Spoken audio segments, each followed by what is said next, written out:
नमस्कार, नई परख के राष्ट्रीय मुद्दा कार्यक्रम में आपका स्वागत है और रोज़ की तरह हमारे साथ प्रोफ़ेसर अभय कुमार दुबे हैं, जिनसे हम देश की राजनीति में घट रही घटनाओं के बारे में कुछ जानकारी लेंगे। अभय सर नमस्कार। नमस्कार।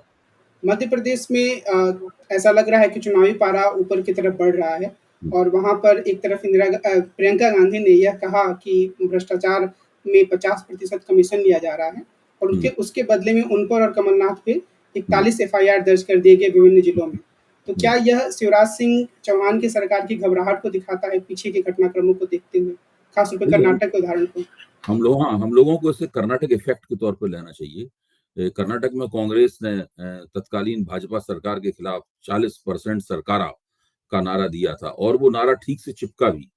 यहाँ तक कि आम जनता भी उस नारे को दोहराने लगी और ये नारा इसी तरह का नारा जब मध्य प्रदेश में कांग्रेस देगी, तो उससे शिवराज सिंह चौहान की सरकार को बहुत परेशानी होने वाली है। उसका कारण साफ है, शिवराज सिंह चौहान की सरकार भी काफ़ी कुछ भ्रष्टाचार के लिए जानी जाती है।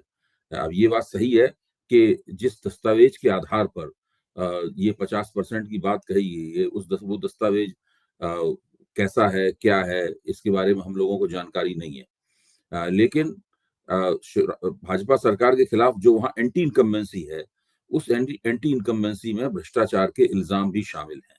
देखिए, व्यापम घोटाला जो है, वो मध्य प्रदेश सरकार का और शिवराज सिंह चौहान की सरकार के खिलाफ ही दर्ज किया गया था और वो बहुत लंबे अरसे तक भाजपा सरकार के खिलाफ भ्रष्टाचार का एक नमूने के तौर पे पेश किया जाता रहा है। 5 साल पहले जब कांग्रेस ने कमलनाथ के नेतृत्व में भाजपा को पीछे छोड़ दिया था और कांग्रेस ने वहाँ पे सरकार बनाई थी, उस वक़्त भी व्यापक घोटाला था। और व्यापक घोटाले की चर्चा हुई थी और ये माना गया था कि इसकी वजह से भी भाजपा के खिलाफ वोट पड़ा है।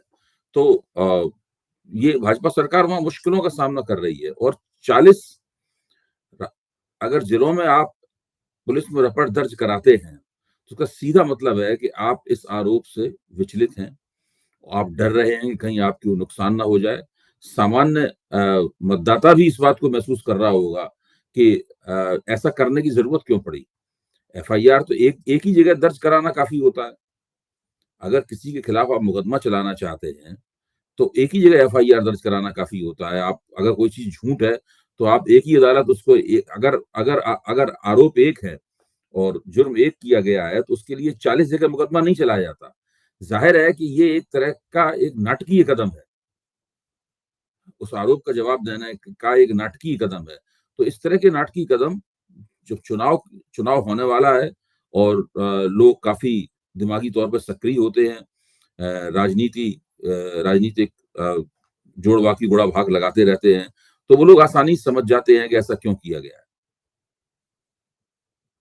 अगर हम प्रियंका गांधी की बात करें, तो एक तो उनको बहुत बड़ा झटका लगा उत्तर प्रदेश हुँ, में, जब वो हुँ, चुनाव की कमान उन्होंने सँभाली और पार्टी को बहुत बुरी हार मिली। लेकिन जी, यह कहा जाता है कि 2 हुँ, राज्यों में ख़ासतौर पे हिमाचल प्रदेश और कर्नाटक में हुँ, उन्होंने भी सक्रिय भूमिका निभाई, तो थोड़ा-सा श्रेय जी, उनको भी दिया जाता है। तो क्या हुँ। वो उनका ग्राफ थोड़ा ऊपर की तरफ जा रहा है और पार्टी में वो और महत्वपूर्ण पद पर आ सकती हैं? ख़ासतौर देखिए, पर इसलिए भी इसलिए जी, कांग्रेस में तो उन्हें कितना भी महत्वपूर्ण पद दिया जा सकता है। हुँ, कांग्रेस तो उनकी घरेलू पार्टी की तरह है। तो उनको जब चाहे सोनिया गांधी, राहुल गांधी या मल्लिकार्जुन खड़गे अगर उनकी इच्छा है, तो उनको बड़ी ज़िम्मेदारी दी जा सकती है, बड़ा पद दिया जा सकता है।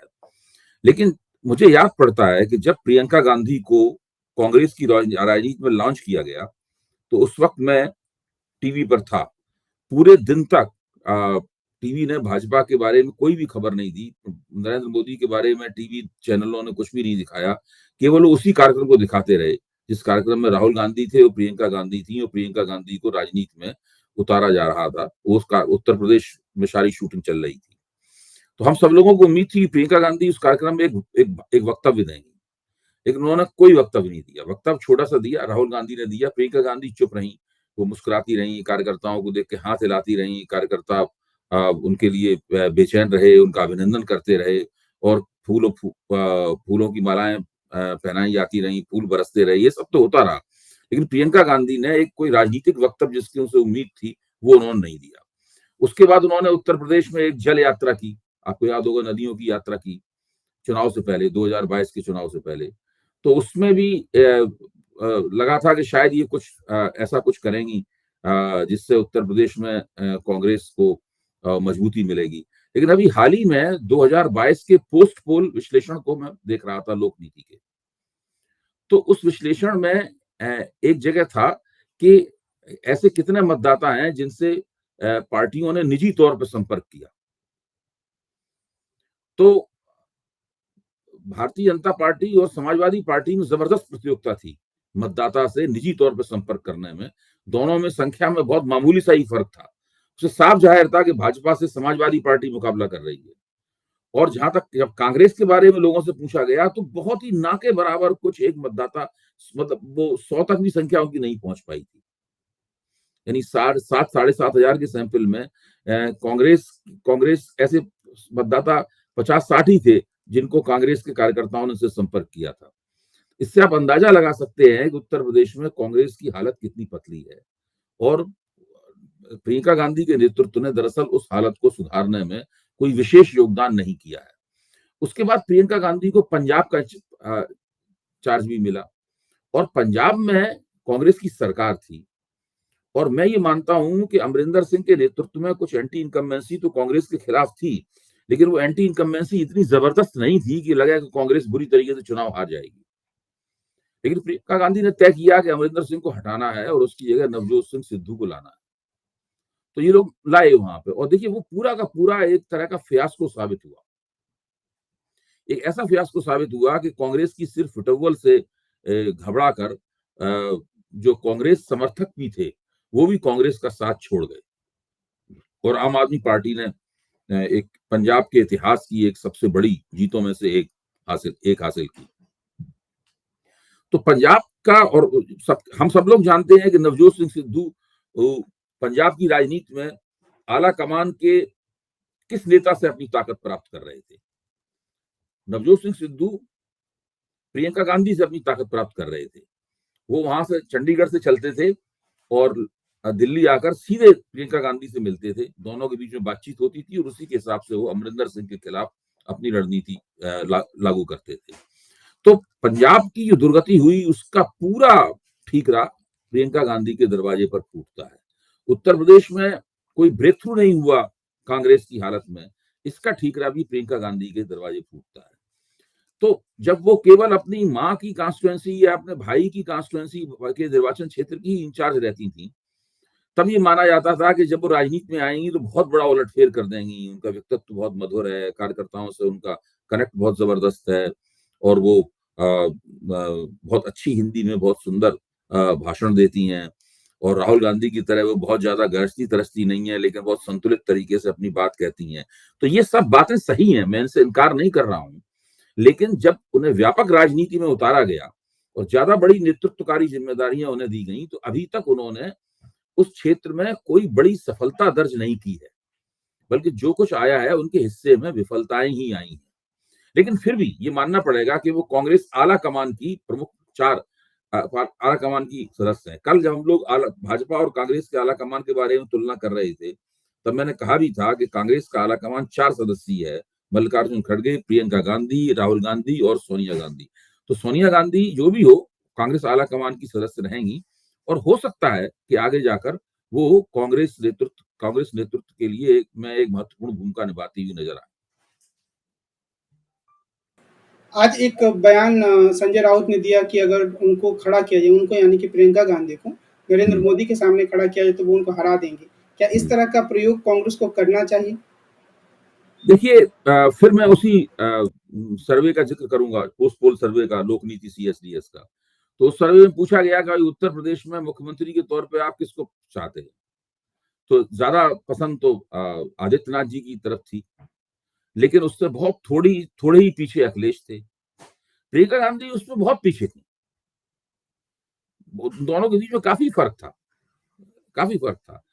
तो ये सब बातें कहने के लिए ठीक हैं और राजनीतिक मुद्रा अख्तियार करना और चुनौती देना, ये सब राजनीति में चलता रहता है।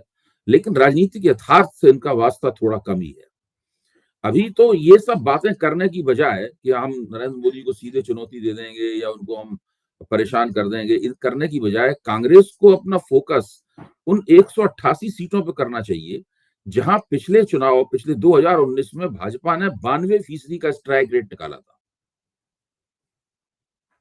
और कांग्रेस बुरी तरह हार गई। मैं मानता हूं कि कांग्रेस को जो 303 सीटें मिली, अगर आप थोड़ा भी आंकड़ों पे गौर करें तो आप पाएंगे उसमें सबसे बड़ी जो कमी थी वो कांग्रेस की तरफ से आई थी। और कांग्रेस उन प्रदेशों में बुरी तरीके से चुनाव हार गई थी जिन प्रदेशों में कुछ दिन पहले ही उन्होंने विधानसभा में अच्छी जीत दर्ज की थी। तो ये इस चीज पे फोकस ज्यादा होना चाहिए, बजाय इसके इस प्रकार की बातें की जाए। और मुझे लगता है कि ये जो कह रहे हैं वो शिवसेना के हैं और वो ठीक बात है, और वो इस तरह की बड़ी-बड़ी बातों के लिए जाने भी जाते हैं। लेकिन कांग्रेस का नेतृत्व तो मुझे नहीं लगता इन बातों को गंभीरता पूर्वक लेगा, और प्रियंका गांधी भी इन बातों को गंभीरता पूर्वक नहीं लेंगी। वो उन लोगों की ऊर्जा मैं मान के चलता हूं, उन 188 सीटों पर ही भाजपा को ठीक से चुनौती दी जाए। मैं मानता हूं कि अगर कांग्रेस ने उन 188 सीटों में से 50% सीटें नहीं जीती, यानी भाजपा का स्ट्राइक रेट 92% से घटाकर उन्होंने 45% पे वो नहीं लाए, तो आप भूल जाइए कि 2024 में आप भारतीय जनता पार्टी को चुनाव हरा पाएंगे। देखिए, कल यशवंत देशमुख एक कार्यक्रम में मेरे साथ थे और वो ये बता रहे थे, और उन्होंने बड़ा आंकड़े देके इस बात को समझाया कि 2014 और 2019 में जो क्षेत्रीय ताकतें हैं, दूसरा कांग्रेस के अलावा जो गैर भाजपा विपक्ष है, उसका प्रदर्शन खराब नहीं था। ममता बनर्जी ने पश्चिम बंगाल में, स्टालिन ने तमिलनाडु में, सारे क्षेत्रीय शक्तियों ने लोकसभा चुनाव में भी अच्छा प्रदर्शन किया था। लोकसभा चुनाव में जिसका प्रदर्शन सबसे खराब था वो कांग्रेस थी।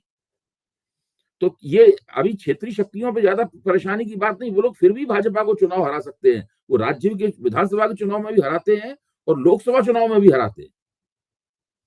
असली असली जो समस्या है वो कांग्रेस के लोकसभा प्रदर्शन की है।